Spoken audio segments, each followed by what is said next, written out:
This is Chicago. Doors open on the left at Chicago. Welcome to Chicago. Welcome to Chicago. Welcome to Chicago. This is Chicago. Doors open on the left at Chicago.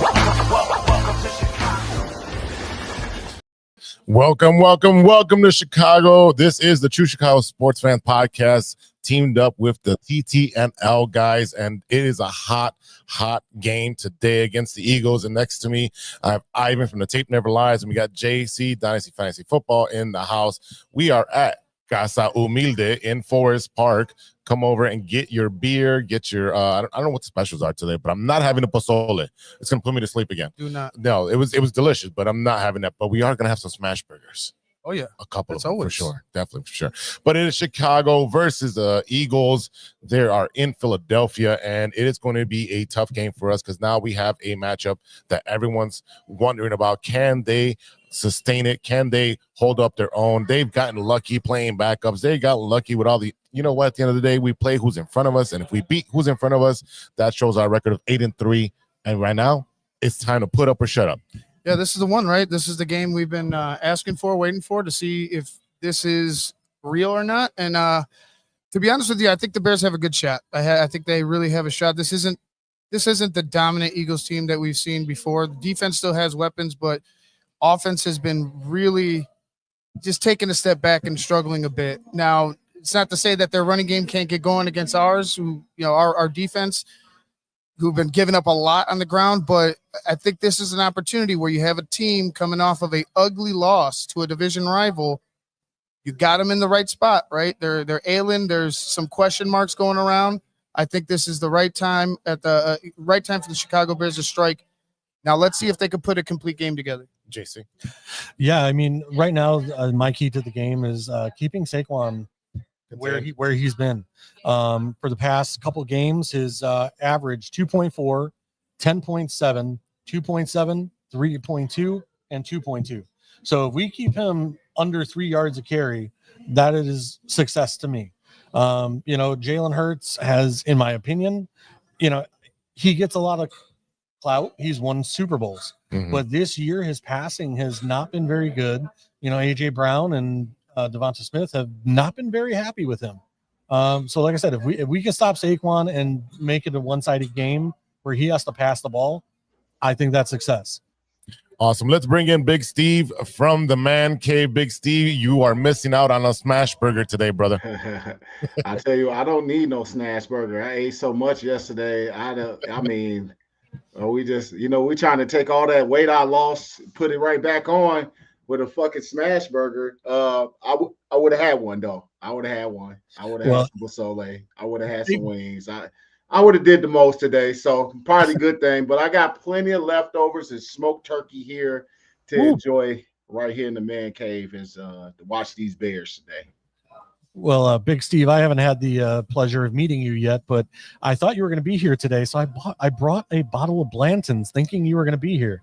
Yeah, we just stop playing with me. No, it's here. No, my God.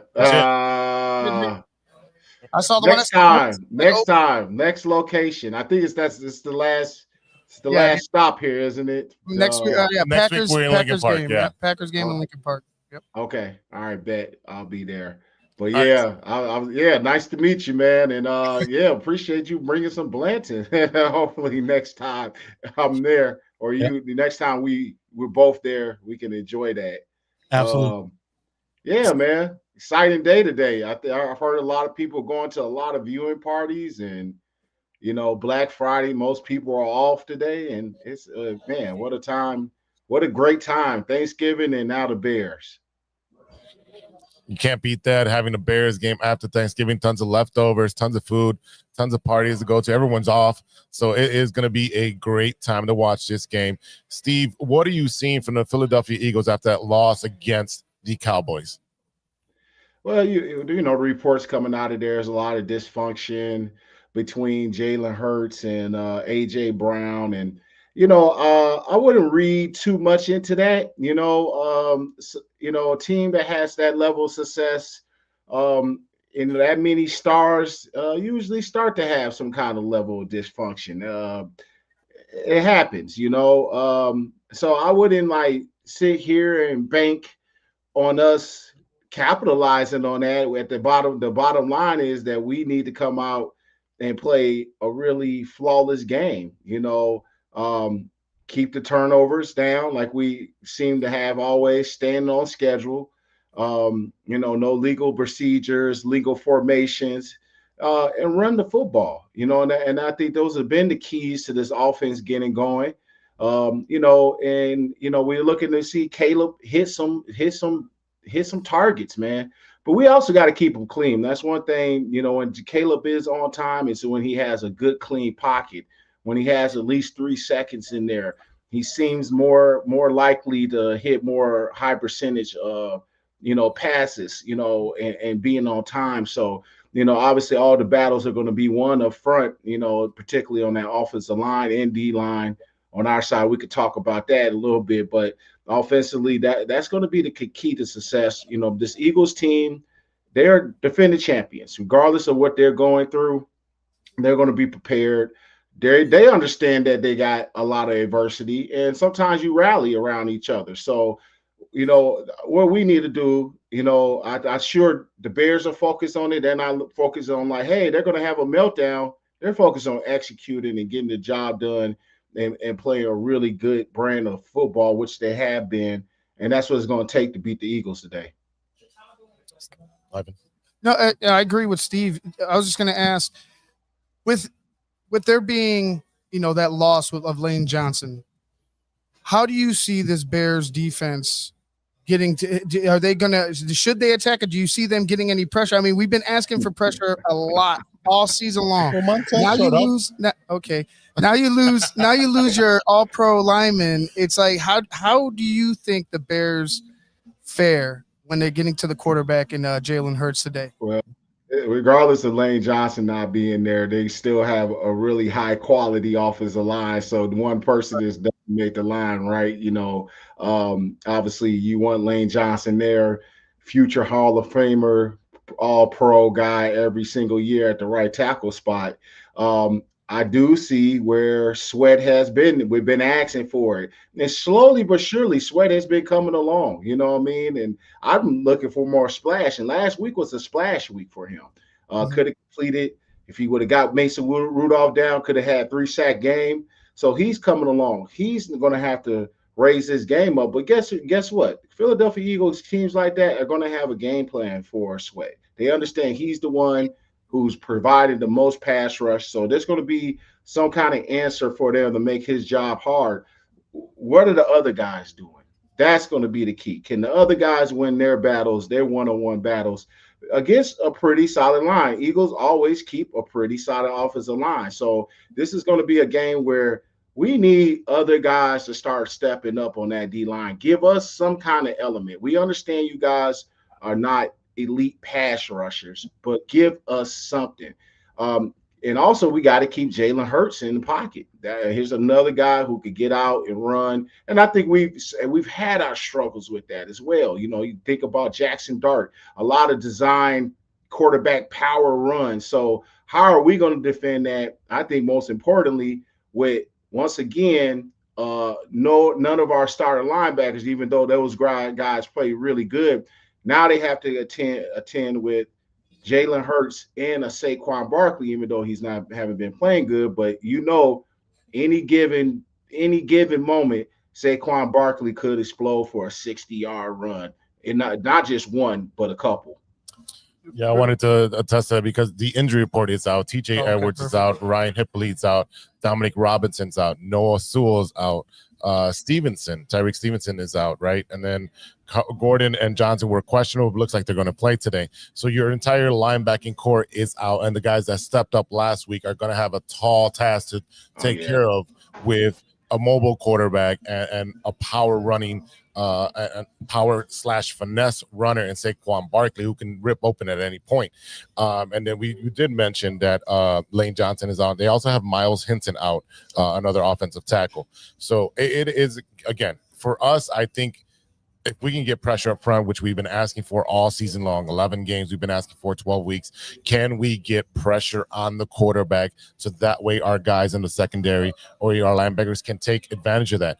That's what we're asking for. It's going to be a tall tale with this upper echelon team. Yeah, no, I agree. But I was going to ask you guys how you feel, because I feel the way that they're going to attack us today is in the short game. Right, right. Screens, linebacker area. Screens, hit the, eat up them linebackers. Dallas Goedert, I think, is going to have a big game today for them. I think he's going to be one of their focal points in their offense today with the linebackers out. Although they did fairly well. Jackson did well, with the green dot, making the calls and everything like that. How do you guys feel? Do you think they're going to attack us short and then hopefully open up the deep passing game late, or what do you guys think? I mean, I think that they're going to hit seam routes on us pretty much all game, and attack the linebackers and see what, third, fourth, fifth string linebackers can do. I think that's middle of the field is what's going to hurt us, if anything. Yeah, I think that's going to be the middle of the field. That's where the game is going to be won or lost, is how can we contain their tight ends and how these little outs or ends. I'm sorry, little ends can be prevented for big gains, because you're going to see a lot of yak being able to be moved around. So real quick, we got a special guest coming in live from the game. Oh boy, you guys know him. He's your favorite barber, Claudio the barber. What's up, Claude? Can you hear me? What's up, guys? You got a mic? I can hear you a little bit, but I got it. No, I can hear you. It's good. Look, I'm here. That doesn't even fit you. It's okay. Buddy, it's hanging It's out. all right, bro. Look at you. Show him. Fucking ass. Claude. Oh man. They're already Philly heckling. fans are rough, bro. Philly fans are rough. I hear some chirping. I'm in the Lions den here, dude. The Claudio's double fisting already, getting heckled in the parking lot. Look at Is it gay? About to beat your ass, though. Get him, Claude. Get him. Yo. Just don't get beat up out there, all right? Yeah. Well, I don't know, man. These Philly fans are they're a little pissed. They just got beat by the Cowboys, and I don't think they're too confident, honestly. But there's not a lot of Bear fans here. I gotta say that there's not a lot of Bear fans. Well, you got to hold it down, Claude. I'm gonna hold it down. You're doing a good job. Listen, let me go because I can't really hear you guys. I'll see you guys at halftime. All right, Claude. All right, bye. Later.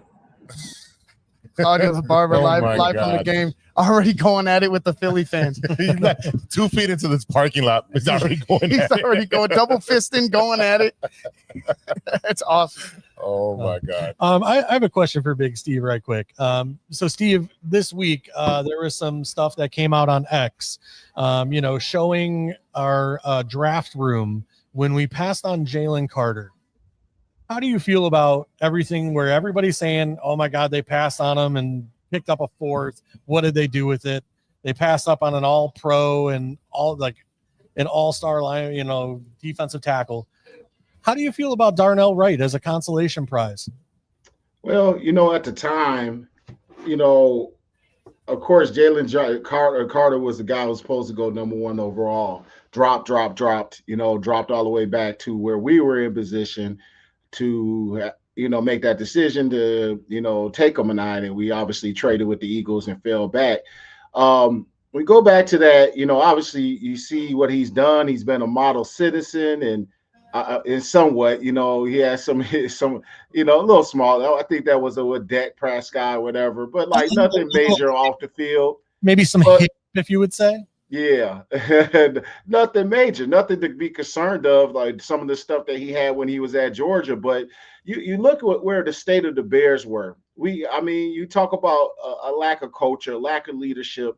We weren't the plan in place for him. You know what I mean? And he would have got here And I always say, I always make a joke. But he would have been down at O Block or something, kicking it. You know what I mean? Like not with the right people around. You know what I mean? Like you need that infrastructure. And you really, really do.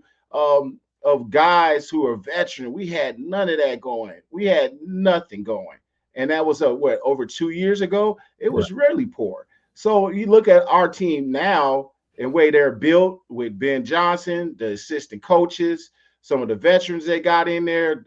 Yeah, of course, if we could do it again, and we with this organization, with this leadership that we have intact now, if we were in that same position, yeah, we take a Jalen Carter because we're ready for him. But the consolation prize, Darnell Wright, it's starting to show. It's starting to show up for us. Darnell, and I think Darnell's struggles was because he had a really bad offensive line coach. The talent was always there, but I just think he was really coached poorly because he had some really bad technique. Some things you get away with when you're in college because you're that strong, you're that athletic, you could get away with. I know coming out, and I wasn't a first round guy, but I know there was a lot of rawness to my game, and I can just beat the shit out of people off of athleticism and pure strength. But it wasn't until I got with a Juan Castillo, a Harry Hested, where technically I started getting right. And I think when you look at Darnell Wright, what was the who was the coach? Ivan Marty. What was that damn old line coach that we used to get on pretty bad? Like he was terrible. Me and Phil. I forget the old line coach. Morgan.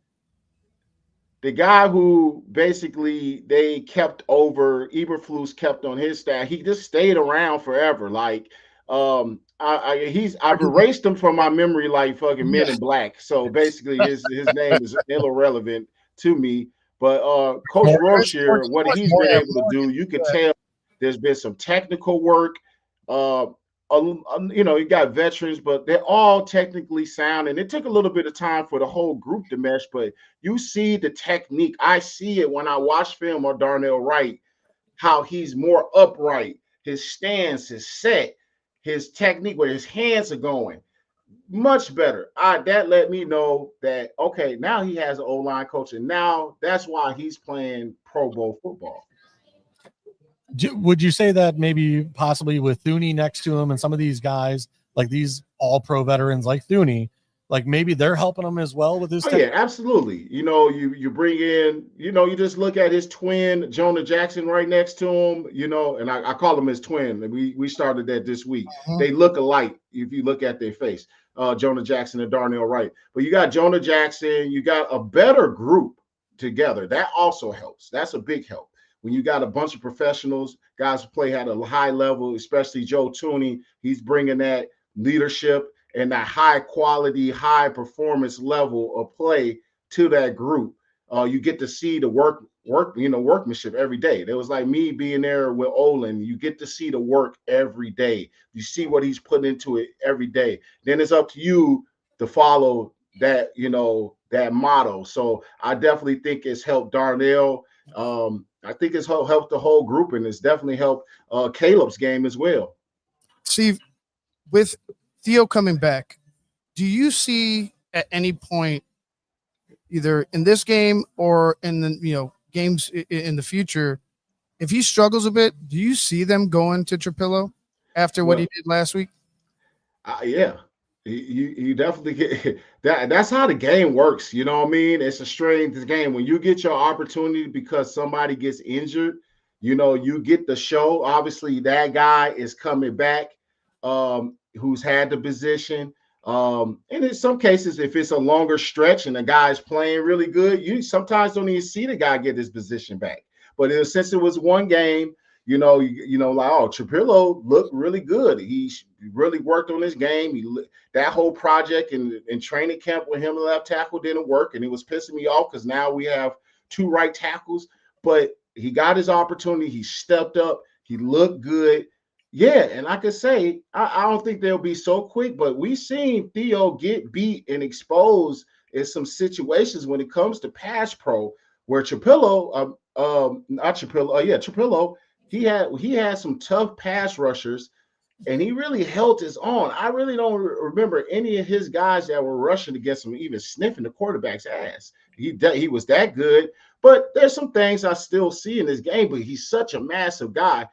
Now, hey, he has a game where people can, now have a game plan for you. That's another equation, but getting back to the point, yeah, if there's some struggle, you've seen what Ozzie Trapillo can do, and you can go to him. Absolutely. Yeah, I wanted to touch on just putting this all ball together. You look at, that whole issue with drafting Jalen Carter. Our administration was not a strong administration. We didn't have enough leadership on the field to be able to deal with something like that. We do that now, and that's the testament to that. We got CJ Garner. He's got a checkered past. What has he been since he's got here? Great. I mean, just awesome. Who was the first guy off the sideline to go protect Caleb? Oh yeah, CJ. Right. So that's what you need. And we've been talking about we need some dogs. We don't need choir boys on this team. We need a little bit of mixture of everything. And at the helm, you're gonna have Ben Johnson taking everybody, making sure that everyone's accountable. And you're already seeing what's going on with Caleb on his press conference. Right. He sounds exactly like the coach now. Oh yeah, no, he's because they're lockstep, right? They're there. So let's look at what's going to happen today on offense. Let's look at our players and who do we see to break out today. And we'll start out with Ivan. I need my guy, Kyle Monangai. I need my guy, Kyle Monangai. That's what I need. I need them to use him as the feature today. Right, use him as the feature today. If you want to slow down that defensive line, that push from them, start hammering them in the middle. Start hammering them on the outside. Just run the football and work off the play. We say it every week. We do say it every week because this is the team that you have right now. Use the run to work off the pass. But again, it has to be Kyle Monangai for me today. How many yards are you looking for? I mean. It doesn't matter. I just need him to touch the rock. Like I would hope that he gets 75 plus, in a touchdown. 20 touches. Yeah, I would want 20. Minimum of 20 touches. I can't agree with you more there. JC, what are you looking at on offense? You know what? I keep coming back to our passing game, and I keep looking at the fact of like DJ Moore just doesn't seem to be getting that involved. It's like 3 catches a game. Maybe 40 yards here and there. But, I really feel like, some of these guys that are having the dropsies right now, like DJ Moore needs to be more involved than 3 catches. And well, you got to look at Ben Johnson's offense. He spreads that ball around. So that way he can't be predictable. And he is blocking on a lot of those plays where, whether it be a running play or if it's on the side. So he's involved. I think there's there's just some play call. And I agree with Jason. I think it comes down to play calling for me, like because you're giving DJ when you're going to him, it's usually like on a run or like a swing or like a wide receiver screen. And it's not necessarily always downfield. You know what I mean? So like I would like to see him stretch the field a little bit more as a true wide receiver instead of trying to use him as a decoy, a Debo Samuels, if you will. A gadget type of player. Yeah. So you're looking for DJ more involved? Yeah. Right. And one last thing I'll throw out there, Luther Burden being more involved. I liked OZ during training camp, but again, the dropsies, they're not working for me. So Luther Burden, I need you elevated to wide receiver 3 and taking on a bigger role now. Yeah, for me, again, I think the running game, I want Monangai to be the feature back, but, we'll see what the game plan is for Ben Johnson. He switches up every week. So running game, I need 150 yards from both running backs. And I need Colston Loveland to step up and get over 100 total yards. From both running backs? Total from both. Yeah. Total, okay. Yeah. I was like, damn, they're going to run for 300 yards today? That'd be great. That would be great. That would be awesome. Run over Philadelphia, right? Just right straight through them. But yeah, I want Cole Kmet and Colston Loveland to get involved. But I know Colston Loveland is your feature catching big play. He's your guy. He's your guy, and I get that. So that's what I want from there. Steve, what are you looking for on offense? You said it right there, Luther Burden. As I'm trying to get my my parlay in here, I'm building my parlay up. I got Luther Burden for a touchdown and 50 yards receiving. Okay. That's something I'm liking right now. So I need to see him get involved more. So what I'm looking for is those rookies again. I need to see those guys start having more effect in this game. I will go with the triplets. I'm going with Kyle Monangai. I'm going with Luther Burden, and I'm going with Kosa Loveland. I know I'm supposed to pick one person, but I'm looking for the triplets. I'm just going to group them together. I need the triplets because they're so important to this offense. Yeah, I need DJ. I'm with you. I need to see DJ get more. I've been saying that DJ needs. I think there's a niche in this offense for him to get going that will really make this offense explode. I think what you get out of Rome, but I think the most important pieces are obviously DJ getting going, but these triplets are going to be huge to success today on the road. Kosa Loveland continuing his ascending role as the number one tight end. And, quite frankly, I think he's on an ascending point to being one of these really good tight ends of the future. And Monangai getting more carries. We need him in this game where he's going to get those tough yards and run somebody over. And me and Ivan talked about in the show from a little point. I'm like, I think Swift is a little banged up too. So I think we're going to see more, not only because he's deserving, but I think because, from the whispers are that Swift is a little banged up. So look for more Kyle Monangai, and let's see Luther Burden. I need him. I got him for 50. I need you 50 touchdown now. That's who I got for offense. That's your parlay? Just those two? I don't know. I'm still building it, man. Ivan, why don't you send me something? God dang it. I gotta do mine after the show. On defense, JC, what are we looking for? Who are we looking to show up today? You know what? I'm just looking to hope that Kyler Gordon and Jalen Johnson can come in and have an effect on the game right away. I'm hoping that there's no rust, with being out for 4 to 6 weeks for Jalen Johnson. And then, with Kyle Gordon, Stevenson is out. So he's got a role that he can step directly into. We'll see. I'm kind of interested how we're going to roll with Byard, Brisker, CJ Gardner-Johnson, and all these guys coming back. Nation, right? You're just gonna have to rotate these guys in it. Well, that's a good problem to have. If you have fresh guys out there and they're all ball hawks, that's gonna be a good thing. And that should help out the middle of the field because they're going to be so active and they're ball hawks. So but do you turn Brisker into almost like a small linebacker? You could. I mean, you definitely could. It'll be interesting to see how Dennis Allen. Dennis Allen's going to come up with something because he knows he's going to need help with the linebacker. He's been doing a solid job all year. I mean, scheming out wise, he doesn't have the personnel, and like the defense isn't. They're not necessarily world beaters, but what he's been doing scheme wise to help out, with the deficiencies and lack of pass rush, I think he's been doing a great job. But but for defense, I think this is CJ Gardner-Johnson's game. Ooh. I think he's going to have a big impact today. Playing for a former team or playing against his former team. I'm looking for CJ I'm looking for him with a sack and a pick. How about that? Whoa, that's a big game.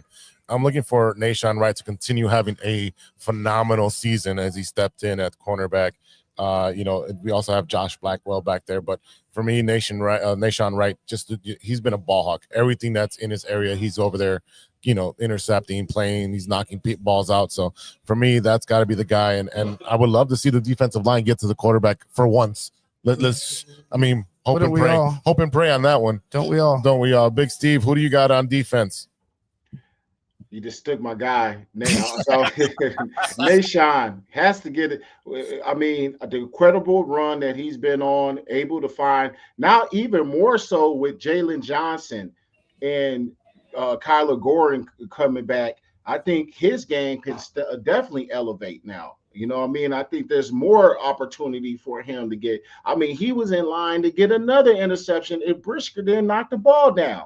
He's just playing with a whole lot of confidence, and he's playing with something on his heart, a chip on his shoulder, but definitely on his heart. When you play with something in your heart and the motivation, man, you play above and beyond, and the guy is definitely doing that. So I'm going to get on his roller coaster, his ascension, as I say, because the roller coaster is up and down, his ascension of what he's been doing this year. And if I'm looking for anybody, let's go Austin Booker, man. You got a high motor. You've been getting there. We need you with a mobile quarterback who likes to move around. This is when Austin Booker can steal him a couple sacks. This is when if Swift is ever to push push Jalen Hurts to the other side. This is when Austin Booker. So I'm going with Nashawn Wright. I'm going Austin Booker. Making big plays today. Awesome. So the offense and defense is taken care of. Now we got to take care of our score predictions and who's going to win the game. Let's start with JC. Of course. I was sitting here like, oh man, I'm gonna have a second to think here, and then I was like, nope, yeah, we're gonna start you first. Oh man, you know what? I'm gonna go a little bit low scoring on this. I'm gonna go like 20-17 Bears. 20-17 Bears. I am gonna go 34-28 Eagles. Okay. I already picked mine on Wednesday. It was 23-17 Bears. So Okay. Steve.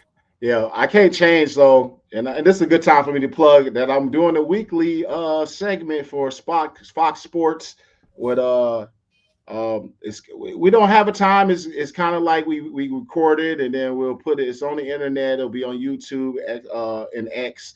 So I'll be posting it and putting out alerts when that segment drops. It is available on we'll post it on there. On YouTube right now, Chicago's Fox Sports. But I made my prediction then. I wasn't quite ready mentally, but they put me on the spot. So I went high scoring. I went Bears 28, Eagles 24. So kind of like these low scores that you guys are coming up with. As you guys are saying, I'm like, ooh, I like those scores a little bit better, a little more, tough game, NFC, defensive struggle, but a little bit of points put on the board. But I got to stay with my prediction from earlier this week, 28-24, Bears win. All right. Well, I'm not like I want to pick against the Bears. I just feel that. All right. Why do you hate us? Why do you hate us? I don't hate you guys. All right. Anything else? Yeah. I mean, like I said, I think it's just a low scoring game because, again, Saquon, I don't know what is going on with Saquon this year, but his average is horrible. I mean, he's under 3 yards a carry for 5 of the last 6 games. I mean, let's hope we can keep him there. That's the biggest thing. That's my hope is that you could keep him there. But biggest thing is slow down Saquon and as out on the edges, just make sure you contain and you don't let Jalen Hurts get outside and hurt you like that. But yeah, I would like to see them continue to stifle Saquon today. That would be a huge help, in winning this game. All right, ladies and gentlemen, that'll be for the pregame show. We'll be back here for halftime. We are at Casa Humilde. Come have a beer with us, smash burger, buy us a shot, whatever you need to do. But come on here. It's cold outside, but warm in here with these Bears fans. Again, we'll be here for halftime. And Ivan, the TTNL. Yeah, TTNL. Halftime on the Patreon side. Make sure you go check it out. Phil and Shayne. And then, of course, BHL right after the game. All right, so we'll be back at halftime. Later. Later.